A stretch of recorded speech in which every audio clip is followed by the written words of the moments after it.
మార్గం, ఇది సత్య జీవ మార్గం.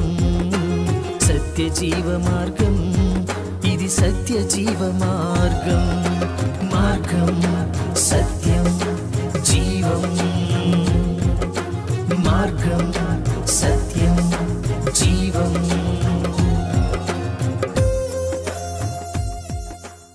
ప్రభువును ప్రియరక్షకుడైన యేసుక్రీస్తు నామములో మీ అందరికీ నా హృదయపూర్వక వందనాలు. సత్యజీవ మార్గం అనే ఈ ఆధ్యాత్మిక కార్యక్రమానికి మీకు అందరికీ స్వాగతం. ప్రియులారా, ఈ కార్యక్రమంలో దేవుని యొక్క వాక్యాన్ని ధ్యానం చేసుకోబోయే ముందు చిన్న ప్రార్థన చేసుకుందాం. మహాగణుడు పరిశుద్ధుడైన మా ప్రభువా, మీకు స్తుతులు స్తోత్రములు చెల్లిస్తూ ఉన్నాం. ఈ ప్రత్యేక సమయంలో మాతో మాట్లాడమని, మీ స్వరాన్ని మాకు వినబడినవ్వమని ప్రభువైన యేసు నామములో ప్రార్థించి వేడుకొంచున్నాను నా తండ్రి, ఆమేన్. ప్రియులారా, నేటి వాక్య భాగంలో మనం ధ్యానం చేసుకోబోయే వాక్య భాగం 1 కొరింథీయులకు రాసిన పత్రిక 10వ అధ్యాయం 1 నుంచి 6 వచనాలు. ఈ వాక్య భాగానికి టైటిల్ ఏంటంటే విశ్వాసము. విశ్వాసము. విశ్వాసము అంటే ఏంటో మనందరికీ బాగా తెలుసు. అలాగే విశ్వాసపు క్రియలు ఎలాగుంటాయో కూడా బాగా తెలుసు. ప్రస్తుత సమాజంలో మనం చూస్తూ ఉంటే కోట్ల మంది విశ్వాసులు, ఎంతోమంది సేవకులు, సేవ, అనేక సంఘాలు, ఈ రీతిగా ప్రస్తుతం ఉన్న సమాజాన్ని మనం చూస్తూ ఉన్నాం. చాలామంది కదా, ఎంతమంది విశ్వాసులు ఉన్నారండి, ఎంతమంది సేవకులు ఉన్నారండి. ఆలోచించేద్దాం. ఇంతమంది విశ్వాసుల్లో, ఇంతమంది సేవకుల్లో మరి నిత్యత్వాన్ని స్వతంత్రించుకునేది, పరలోకాన్ని పొందుకునేది ఎంతమంది అని ఆలోచన చేస్తూ ఉంటే, నిత్యత్వాన్ని స్వతంత్రించుకునే వారిలో మనం ఉండాలి అనే ఆశ మనకు కలుగుతుంది. చేట ఆయన చేతిలో ఉంది. మనం చేటతో చెరుగుతున్నప్పుడు దానిలో పొట్టు, అలాగే మంచి గింజలు వేరవుతున్నట్లుగా, అలాగే చేట ఆయన చేతిలో ఉందంట, ఆయన వేరు చేస్తాడు అన్న వాక్యభాగం మనందరికీ సుపరిచితమైంది. ఖచ్చితంగా ఆ ప్రక్రియ ఉందని ఎవరు మర్చిపోకూడదు. అందరూ పరలోకానికి వెళ్ళిపోతారంటే అందరూ పరలోకాన్ని స్వతంత్రించుకోలేరు. కాబట్టి కొన్ని విషయాలను మనం తెలుసుకుని జాగ్రత్త వహించడం, అలాంటి విశ్వాసాన్ని పొందుకోవడం చాలా మంచిది. నిర్లక్ష్యంగా జీవిస్తే, అజ్ఞానంగా జీవిస్తే ప్రమాదం కదండి. ఈ జీవితం తర్వాత మరొక జీవితం ఉంది. అప్పుడు ఎలాగుండాలి, అప్పుడు ఏం స్వతంత్రించుకోవాలన్న దాన్ని బట్టి ఇప్పుడు మనం ప్రవర్తించాల్సిన వారంగా ఉన్నాం. విశ్వాసం. విశ్వాసం అంటే ఏంటి? విశ్వాసం అంటే ఏమైతే మనము నిరీక్షిస్తున్నామో అవి ఉన్నవి అనుటికి ఒక రుజువు, అవి ఉన్నవి అని నమ్మటం, యేసు ప్రభు ఉన్నాడు అని నమ్మటం విశ్వాసం.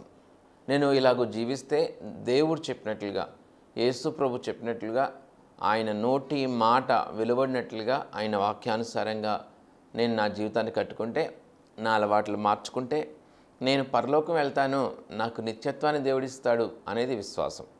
విశ్వాసము చాలామంది నాకు విశ్వాసం అండి, నాకు విశ్వాసం, నేను విశ్వాసిని అంటారు. విశ్వాసులు చాలామంది ఉన్నారు, విశ్వసించేవారు చాలామంది ఉన్నారు.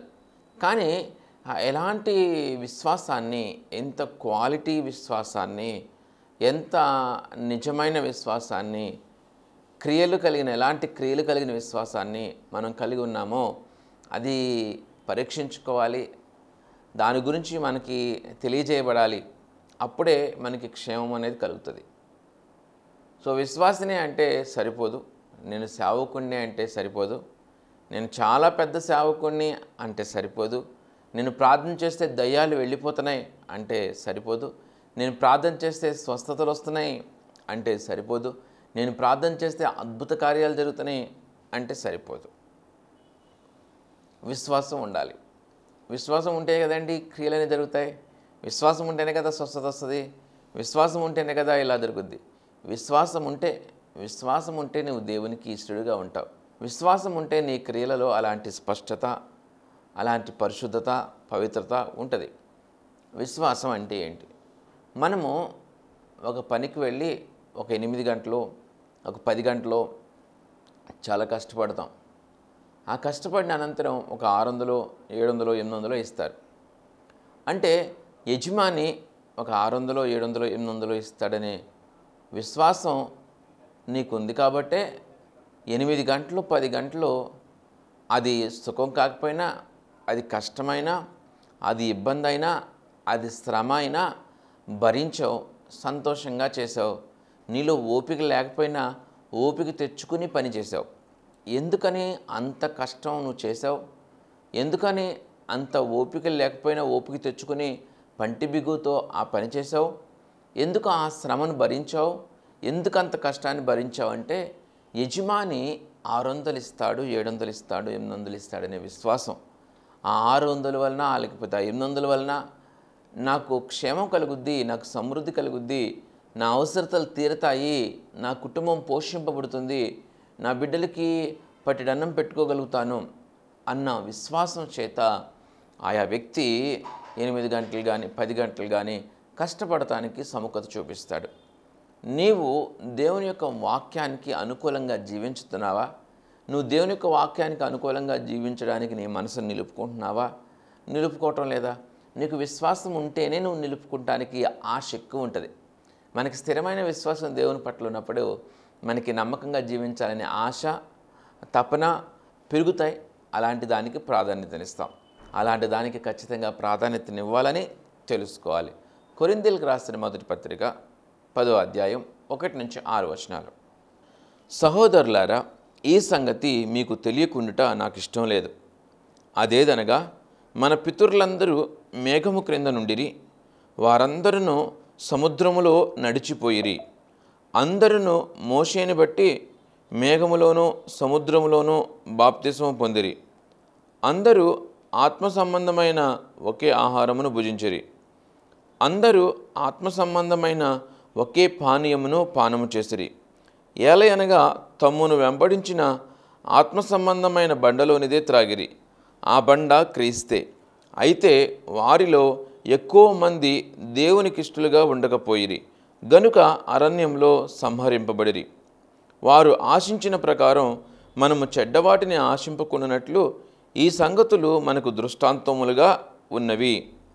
ఏంటంటే సో ఇశ్రాయేలీలు మోషేని వెంబడించారు. అందరూ మోషే నాయకత్వంలోనే ఉన్నారు. అందరూ మేఘం క్రింద నడిచిపోయారు. అందరూ సముద్రంలో నడిచిపోయారు. చాలా అద్భుత కార్యాలను చూశారు. వారు మోషే బోధలను విన్నారు. అలాగే ఒకే బండలోనిది, క్రీస్తు అనే ఒకే బండలోనిది వారు త్రాగారు. సో కానీ వారిలో కొంతమంది ఏం చేయలేకపోయారు, దేవునికి ఇష్టలుగా ఉండలేకపోయారు. దేవునికి ఇష్టలుగా ఉండలేకపోయారు కాబట్టి వారు మధ్యలోనే సంహరింపబడ్డారు. దేవునికి ఇష్టలుగా ఉండలేకపోయారంట. ఏంటంటే దేవునికి ఇష్టలుగా ఉండలేకపోయారు. సో ఈ యొక్క 6 వచనాలు చాలండి. 6వ వచనంలో వారు ఆశించిన ప్రకారము మనము చెడ్డవాటిని ఆశింపకుండానట్లు ఈ సంగతులు మనకు దృష్టాంతముగా ఉన్నవి. వారు ఆశించినట్లు మనం చెడ్డవాటిని ఆశింపకుండానట్లు ఈ సంగతులు మనకు దృష్టాంతములుగా ఉన్నవి. సో కాబట్టి ప్రభువుని వెంబడిస్తున్న వారే అందరూ, క్రీస్తుని నమ్ముకున్న వారే అందరూ, చర్చెస్కి వెళ్తున్న వారే అందరూ. ఎంతమంది నేటి సమాజంలో చర్చికి వెళ్తున్నారో ఆలోచన చేయండి. సో అందరూ కూడా పరలోకం చేరే అవకాశం ఉండకపోవచ్చు. అందరూ దేవునికి ఇష్టలుగా ఉంటే ఖచ్చితంగా చేరుతారు. సో దేవునికి ఇష్టలుగా ఉండలేకపోయిన కొంతమంది ఇశ్రాయేలీలను చూసాం. వారు సముద్రంలో పడి దాటిపోయారు, అద్భుతాలు చూశారు. వారి జీవితంలో అద్భుతాలని వారు కనులారా చూసి అనుభవించిన వారు దేవునికి ఇష్టలుగా ఉండలేక చెడ్డవాటిని ఆశించారు.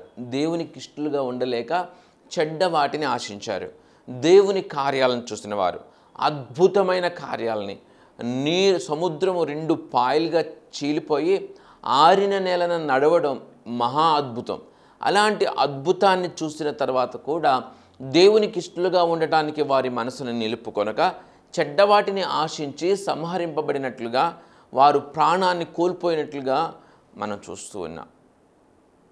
కాబట్టి విశ్వాసులుగా ఉన్న మీ పరిస్థితి, విశ్వాసులుగా ఉన్న మన పరిస్థితి ఎలాగుంది అనేది ఆలోచన చేసుకుంటే మనము నిత్యత్వాన్ని స్వతంత్రించుకునే సమూహంలో ఉంటామా లేదా అనేది తెలుస్తుంది. చాలామంది దేవుడు అంటే నమ్మకం ఉందంటారు, అంతేగాని పై కాడ నమ్మకమే.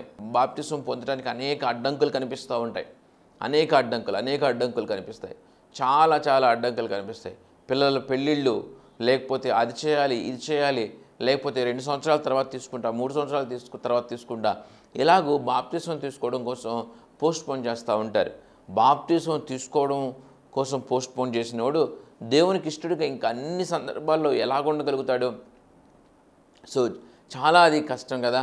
సో బాప్తిస్మం తీసుకోవడం చాలా ప్రాముఖ్యమని దేవుని యొక్క వాక్యం చెప్తుంది కదా. నమ్మి బాప్తిస్మం పొందమని దేవుని యొక్క వాక్యం చెప్తుంది కదా. రక్షణ చాలా ప్రాముఖ్యమని దేవుని యొక్క వాక్యం చెప్తుంది కదా. బాప్తిస్మం పొందడానికి కూడా చాలా క్యాలిక్యులేషన్స్. పిల్లల పెళ్ళిళ్ళు, పిల్లలకి సంబంధాలు మంచివి రావేమో, పిల్లలకి వివాహం చేసిన అనంతరం బాప్తిస్మం తీసుకోవచ్చు.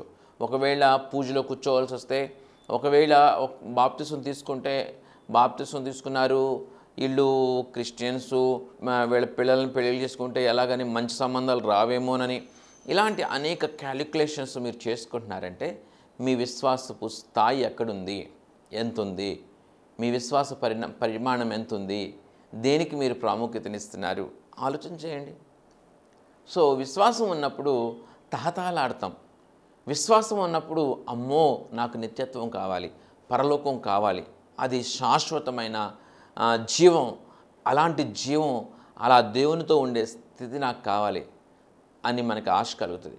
ఈ లోకంలో ఎన్ని శ్రమలున్నా, ఎన్ని కష్టాలున్నా, ఎన్ని ఇబ్బందులున్నా ఐ డోంట్ కేర్, నాకు అది కావాలి అంటారు. అది పరలోకం గురించిన విశ్వాసం నీకుంటే, నిత్యత్వం ఉందని నువ్వు పరిపూర్ణంగా నమ్మితే, ఈ లోకంలో వచ్చే తాత్కాలికమైన విషయాల కొరకు తాపత్రయపడి లాలూచి పడిపోయి దేవుని యొక్క వాక్యాన్ని ప్రక్కన పెట్టవు.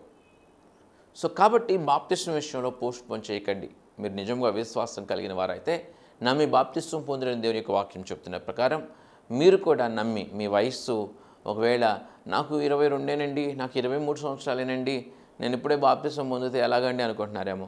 ఎంత చక్కటి యవ్వన వయసులో మనం బాప్తిస్మం పొందితే అంత మేలు. ఎంత తక్కువ చిన్న ఏజ్లో దేవునికి సమర్పించుకుంటే అంత గొప్పగా ఆశీర్వాదకరంగా మన జీవితం ఉంటుంది.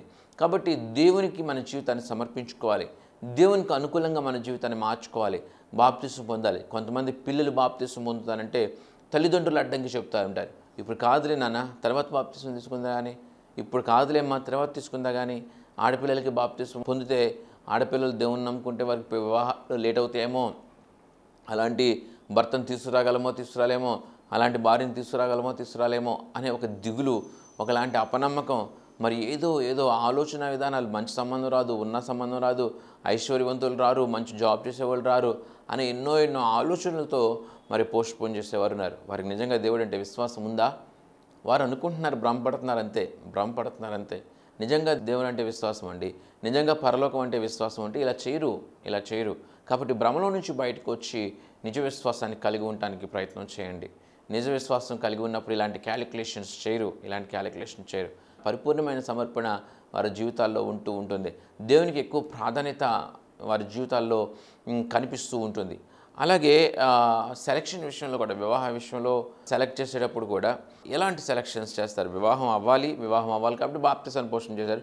వివాహం కోసం ఒక జీవిత భాగస్వామిని, ఒక కోడలను సెలెక్ట్ చేసుకోవాలన్నా కూడా ఏమండి, ఆ యొక్క కోడలో లేకపోతే ఆ యొక్క అల్లుడో, నీ బిడ్డకి జీవిత భాగస్వామికి వచ్చే భార్యో భర్తో ఎలాంటి వారు అనేది, ఎలాంటి క్యారెక్టరిస్టిక్స్, ఎలాంటి క్వాలిటీస్ ఉండవాళ్ళు కావాలని ఆలోచన చేస్తూ ఉంటారు. అంటే దేవుని నమ్ముకోవాలి.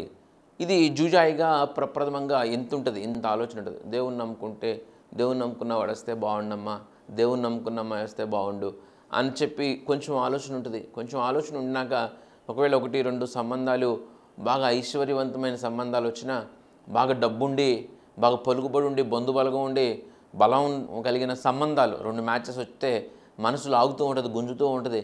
దేవుని నమ్ముకోకపోతే ఏమైంది, మన దగ్గరికి వచ్చినాక అమ్మాయి చర్చికి రాకేమవుద్ది, మన వెనక రాకేమవుద్ది, ఇలాంటి భ్రమపూరితమైన ఆలోచన చేత లాలూచి పడిపోయి మొగ్గు చూపించేసే వాళ్ళు ఉంటారు చాలామంది. ఆలోచన చేయండి, విశ్వాసికి అవిశ్వాసితో జోడెక్కడా అని క్లియర్గా దేవుని యొక్క వాక్యం అడుగుతుంది. నీవు నీ బిడ్డలకి జీవిత భాగస్వాములు వెతికేటప్పుడు సుస్పష్టంగా ఆ బిడ్డ రక్షింపబడిందా కాదా, అనుకోగలిగిన బిడ్డ కాదా, దేవుని వాక్యానికి విధేయత చూపించే బిడ్డ కాదా, తగ్గింపు స్వభావం కలిగి ఉన్న బిడ్డ కాదా, ప్రేమ గురించి తెలుసా లేదా, వీటి గురించి కొంచెం ఆరాధిస్తే దైవిక జ్ఞానం చేత మీరు నింపబడి దేవుణ్ణి ప్రార్థించి దేవుని సహాయాన్ని పొందుకొని అలాంటి స్త్రీని కనుగొనగలిగితే గుణవతి అయిన భార్య దొరుకుట అరుదు. అట్టిది ముత్యము కంటే శ్రేష్టమైందని రాయబడింది. గుణవతి అయిన భార్య దొరుకుట అరుదు, అట్టిది ముత్యం కంటే శ్రేష్టమైంది. ప్రియులరా, మంచి భార్య దొరకడం, మంచి భర్త దొరకడం చాలా అరుదు. అలాంటిది ముత్యము కంటే కూడా శ్రేష్టమైంది. బంగారం కంటే, ఐశ్వర్యం కంటే, ఆస్తిపాస్తుల కంటే కూడా చాలా ప్రాముఖ్యమైనది ఏంటంటే గుణవతి అయిన భార్య దొరకటం.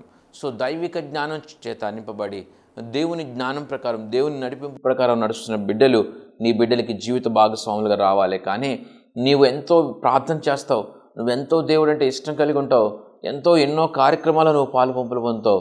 బిడ్డల వివాహాలు వచ్చేపాటికి చాలా తప్పుడుగులు వేసేవాళ్ళు ఎంతోమంది ఈ లోకంలో ఉన్నారు. వారు డబ్బును చూస్తూ ఉంటారు, వారు బ్యాక్గ్రౌండ్ చూస్తూ ఉంటారు, కానీ దేవునికి ఇవ్వాల్సిన స్థానం చాలా తగ్గించుకుంటారు.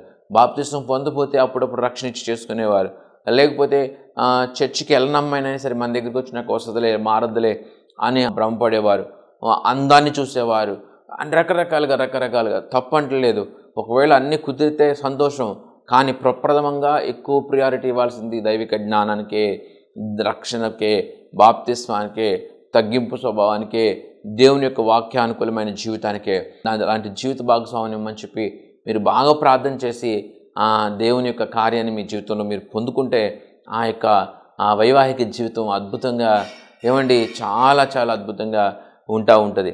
కాబట్టి విశ్వాసం చేత మనం నింపబడాలి. కానీ విశ్వాసం లేకోకుండా రాంగ్ స్టెప్స్ వేసేసి, విశ్వాసం లేకోకుండా తొందరపాటు నిర్ణయాలు తీసుకుని, విశ్వాసం లేకుండా లాలోచి పడిపోయిన జీవితాన్ని జీవిస్తూ ఉంటే, ఉద్యోగంలో, వ్యాపారంలో ఎక్కడ యథార్థత ఉంది నీకు? ఎక్కడ యథార్థత, ఎంత యథార్థత చూపిస్తున్నావు నీ ఉద్యోగంలో, నీ వ్యాపారంలో? దేవుడు అంటే నీకు విశ్వాసం ఉన్నప్పుడు ఎందుకు యథార్థత చూపించవు? కాబట్టి యథార్థత చూపిస్తూ మనం దేవునికి అనుకూలస్తులుగా జీవించడం ద్వారా, చెడ్డవాటిని ఆశింపకుండా దేవునికి విధేయత చూపించడం ద్వారా నిత్యత్వాన్ని మనం స్వతంత్రించుకుంటాం. విశ్వాసం చాలా అంటే చాలా ప్రాముఖ్యమైనది, చాలా ప్రాముఖ్యమైనది. ఏదో అవుతుంది, వెళ్తున్నాను దేవుని సన్నిధికి వస్తున్నాను అని మాత్రం అనుకోకండి. ఖచ్చితంగా. ఎందుకంటే గొప్ప సేవకులు ఆ యొక్క గేట్ బయట నుంచి, ప్రభువా నీ పేరిట దయ్యాలను వెళ్ళగొట్టలేదా, నీ పేరిట అద్భుత కార్యాలు చేయలేదా, నీ పేరిట స్వస్థత కార్యాలు చేయలేదంటే, యేసు ప్రభువు అన్నాడు, అక్రమం చేయవారులారా మీరెవరో నేను ఎరుగునన్నాడు. అంటే సేవకులకి అలాంటి దుస్థితి ఉంటే విశ్వాసులకి మరి అందరం మనం ఆలోచించాల్సిన అవసరం ఉంది. ఎందుకంటే చెడ్డవాటిని ఆశింపకుండా దేవుని వైపు మనం మొగ్గి దేవునికి ప్రాధాన్యత ఇచ్చేవారంగా ఉండాలి. ఉద్యోగంలో ఏంటి, వ్యాపారంలో ఏంటి, కుటుంబ జీవితంలో ఏంటి, మన బిడ్డల పెంపకం విషయంలో ఏంటి, ఈ సమాజంలో జీవించే జీవిత విధానం విషయంలో ఏంటి, సమస్త విషయాల్లో కూడా దేవుని వైపు మొగ్గే వారంగానే ఉండాలి తప్ప ఎక్కడ కూడా లోకంతో లాలూచి పడిపోయే వారంగా ఉండకూడదు. అవసరానికి ఒక అబద్ధం అన్నట్టుగా చాలా సునాయాసంగా, చాలా ఈజీగా అబద్ధాలు ఆడేస్తూ ఉంటారు సేవకులు కానీ, విశ్వాసులు కానీ. ఏముంది తప్పదు, అదేం తప్ప, ఆ సమయానికి ఆడాల్సి వచ్చింది. అబద్ధమాడు పెదవులు ఆయనకు అసహ్యములని దేవుని యొక్క వాక్యం చెబుతుంటే అది కనిపించదా? అది అర్థం కాదా? అది విలువైందిగా మీకు అర్థం కాదా? తెలీదా? దాని గురించి ఆలోచించరా? తప్పు కదా. మనం అబద్ధం ఆడుతూ జీవించడం ద్వారా చాలా పాపాలు చేసే పాసిబిలిటీని, అవకాశాన్ని మన దగ్గరే ఉంచుకుంటున్నాం. అబద్ధాలు ఆడటం ఎవరైతే ఆచరణలో, ప్రాక్టీస్లో ఉంటుందో వారు పాపాన్ని జయించలేరు, పాపాలు చేసుకుంటానే ముందుకెళ్తారు. అబద్ధం ఆడకూడదనే తీర్మానం తీసుకుని దానికి ఎవరైతే కట్టుబడతారో వారి జీవితంలో నుంచి అనేక పాపాలు పటాపంచలైపోతాయి. ఏ పాపం కూడా వారికి అంటుకోకుండా ఉంటుంది. ఎందుకంటే అబద్ధానికి జనకుడు అపవాది, అబద్ధానికి జనకుడే అపవాది అయినప్పుడు అబద్ధాలు ఆడటమే పాపానికి ప్రథమమైన మెట్టు. అబద్ధాలతోనే అనేక పాపాలు కప్పబడుతున్నాయి, అబద్ధంతోనే అనేక పాపాలు చలామణి అవుతున్నాయి, అబద్ధాలు ఆడే గుణంతోనే అనేక పాపాలు మొదలవుతున్నాయి. అబద్ధాలు ఆడటం అనే దాన్ని కట్ చేస్తే ఇవన్నీ కట్ అయిపోతాయి. కాబట్టి అబద్ధానికి జనకుడు అపవాది. కాబట్టి మనము లాలూచి పడిపోయిన జీవితం, గొప్ప ప్రార్థనాపరుడు అబ్బా మంచిగా భలే మెసేజ్ చెప్తాడు, భలే మెసేజ్ చెప్పుద్ది. ఒక్క అబద్ధం నీ జీవితంలో ఉంటే చాలు. ఒక్క చచ్చిన ఏగా బుక్కవాని తైలంలో పడితే ఆ తైలం అంతా కూడా కంపు కొడుతుందని దేవుని యొక్క వాక్యం చెప్తుంది. సో ఒక్క అబద్ధం ఆడే స్వభావం ఉంటే చాలు, అన్నిటిని కూడా తేలగొడుతుంది. కాబట్టి ఈ విషయాన్ని మనం గుర్తుంచుకోవాల్సిన అవసరం ఉంది. ఎన్నో అద్భుత కార్యాలను చూసిన వారు, మరి సముద్రం 2 పాయలుగా చేయబడి 6 నెలలు నడిచిన వారు, ఆ మేఘం కింద నడిచిన వారు, దేవుని స్వరాన్ని విన్న, ఇలా ఇంత అద్భుతమైన జీవితాన్ని చూసిన వారు కూడా వారు దేవునికి ఇష్టలుగా ఉండక చెడ్డవాటిని ఆశించి వారు సంహరింపబడ్డారు. కాబట్టి ఇలాంటి విషయాల్లో మనం జాగ్రత్త కలిగి ఉండి ఎలాంటి విశ్వాసం మనం కలిగి ఉన్నాం, ఎలాంటి విశ్వాసం కలిగి ఉంటే మనం నిత్యత్వాన్ని పొందుకోగలుగుతాం, పైనున్న వాటినే వెతికే వారంగా ఉన్నామా, ఇలకొని సంపాదించొద్దని చెప్పట్లా, మరి చాలా జాగ్రత్తగా కష్టపడి సంపాదించాలి, మన కుటుంబాన్ని పోషించాలి, మన బిడ్డల్ని చదివించాలి, మన బిడ్డల్ని ప్రయోజకం చేయాలి. ఇదంతా మన ముందున్న బాధ్యతే. బాధ్యత రాహిత్యంగా ఉండమని చెప్పట్లేదు, కానీ రాంగ్ రూట్ వద్దు, తప్పుడు మార్గాలను ఎంచుకోవద్దు, అబద్ధాలను నమ్ముకోవద్దు. ఏమండి, దేవునికి కాకోకుండా అప్పనంగా వచ్చి పడిపోవాలి, షార్ట్ టైంలో ఏదో వచ్చి పడిపోవాలనే ఒక తప్పుడు పద్ధతుల్ని ఆచరింపక దేవుని మీద ఆధారపడి విశ్వాసం కలిగి, ఎలాంటి విశ్వాసం కలిగి ఉండాలి అలాంటి విశ్వాసం కలిగి ప్రేమతోనూ సహనంతోనూ ఏమండి మరి మన హృదయాన్ని నింపుకొని ఓర్పు సహనాలతో నింపుకొని సమస్తాన్ని మనం ప్రేమించే వారంగా, మన చుట్టుప్రక్కల ఉన్న వ్యక్తులని, మన కుటుంబాన్ని మనం ప్రేమించే వారంగా ఉండి దేవుని మెప్పించే వారంగా ఉండాలి. అలాంటి విశ్వాసాన్ని దేవుడు మనందరికీ అనుగ్రహించునుగాక. ఆమేన్. ప్రార్థన చేసుకుందాం. మహాగణుడు పరిశుద్ధుడైన మా ప్రభువా, విశ్వాసం గురించి కొన్ని మాటలు మీరు మాతో మాట్లాడినందుకు వందనాలు అయ్యా. ఎక్కడ కూడా భ్రమలో బ్రతుక్కోకుండా, ఎక్కడ కూడా పాపంతో లాలూచి పడిపోకోకుండా, కాంప్రమైజ్ అయిపోకోకుండా మీ సహాయం మాకు అనుగ్రహించండి. కనికర సంపన్నుడివి, కృప కలిగిన దేవుడు నాయన, మీకు అసాధ్యమైనది ఏది లేదు, మీకు సమస్తము సాధ్యమే తండ్రి. మీ సహాయాన్ని అనుగ్రహించండి, మీ కృప మాకు తోడుగా ఉంచండి నాయన. అయ్యా మీ కృప మాకు తోడుగా ఉంచండి నా ప్రభువా. అయా బిడ్డలను మీరు తాకండి నాయన, మీరు తాకినందుకు వందనాలు నా ప్రభువా. నాయన విన్న మాటలు నిరర్ధకంగా పోకూడదు నా ప్రభువా. నాయన ఒక్కరినైనా ఆలోచింప చేయండి నాయన. అయా ఒక్కరన్నా మీ తట్టు తిరగడానికి సహాయం దయచేయండి. ఒక్కరన్నా వారి జీవితంలో గురి కలిగి నా ప్రభువా స్థిరముగా నాయన విశ్వాసం కలిగి జీవించే ధన్యత దయచేయండి నాయన. ఈ పనిని దీవించండి నా ప్రభువా. అయా మీరు కలుగు చేసుకోండి నా ప్రభువా. అయా మీరు కలుగు చేసుకోండి నాయన. అయా మీ కార్యాలని మీ బిడ్డల జీవితాల్లో చేయండి నా ప్రభువా. అయా మీ కృపతో నింపి ప్రతి బిడ్డకి మేలుకరంగా మీ సహాయం దయచేయమని ప్రభును ప్రియరక్షకుడైన యేసుక్రీస్తు నామములో ప్రార్థించి వేడుకొంచున్నాము నా తండ్రి. ఆమేన్. దేవుడు మనందరిని దీవించి ఆశీర్వదించును గాక. ఆమేన్. విశ్వాసము లేకుండా దేవునికి ఇష్టులై ఉండుట అసాధ్యము.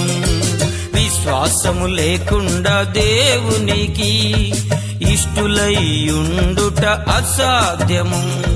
విశ్వాసము ద్వారా మన పితరులెందరో రాజ్యాల్ని జయించినారు. విశ్వాసము ద్వారా మన పితరులెందరో రాజ్యాల్ని జయించినారు. విశ్వాసము లేకుండా దేవునికి ఇష్టులై ఉండుట అసాధ్యము.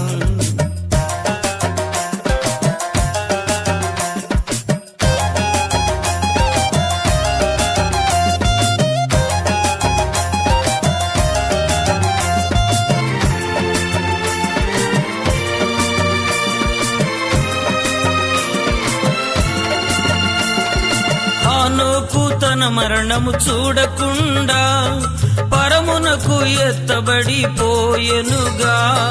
హానోకు తన మరణము చూడకుండా పరమునకు ఎత్తబడిపోయెనుగా.